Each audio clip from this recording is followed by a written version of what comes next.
बॉलीवुड की मशहूर अदाकारा रीना रॉय की जिंदगी से जुड़ी उनकी कई दर्द भरी कहानियां हैं। उन्होंने अपनी लाइफ में काफी संघर्ष किया और अंत में उन्होंने बॉलीवुड को अलविदा कह दिया।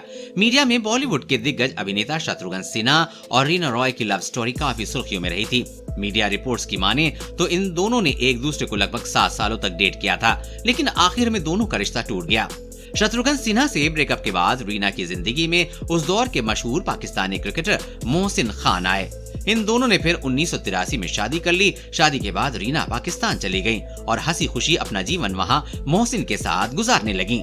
शादी के बाद रीना और मोहसिन की एक बेटी हुई जिसका नाम जन्नत रखा गया।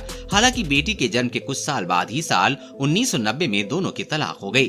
कई मीडिया रिपोर्ट्स में ये दावा किया गया कि रीना अपने पति मोहसिन के लाइफस्टाइल से खुद को जोड़ नहीं पा रही थी। तलाक के बाद रीना की बेटी जन्नत की कस्टडी उनके पति मोहसिन खान के पास थी। फिर रीना वापस भारत आ गई थी, लेकिन वो हर हाल में अपनी बेटी की कस्टडी चाहती थी। उन्होंने अपनी बेटी को भारत लाने की भरपूर प्रयास कर रही थी।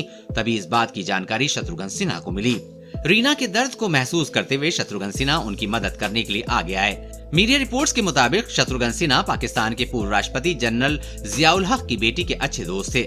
इस वजह से शत्रुघ्न सिन्हा का उनके घर आना जाना था। शत्रुघ्न को जब रीना की समस्याओं के बारे में पता चला तो उन्होंने जियाउल हक से ये सारी बातें की थी। उन्होंने जियाउल हक से अनुरोध किया था कि रीना को उनकी बेटी की कस्टडी मिल जाए। फिर जियाउल हक ने शत्रुघ्न सिन्हा की बात मानते हुए जन्नत की कस्टडी रीना रॉय को सौंप दी। बाद में रीना ने अपनी बेटी जन्नत का नाम बदलकर सनम रख दिया। वापस भारत आने के बाद रीना ने बॉलीवुड में फिर से काम करने की इच्छा जताई, लेकिन इससे उन्हें कोई सफलता नहीं मिली। जो उन्होंने बॉलीवुड से दूरी बना ली और फिर अपनी बेटी के साथ मिलकर मुंबई में ही एक्टिंग क्लासेस शुरू कर दिया। देश और दुनिया की हर अपडेट पाने के लिए चैनल को सब्सक्राइब करें।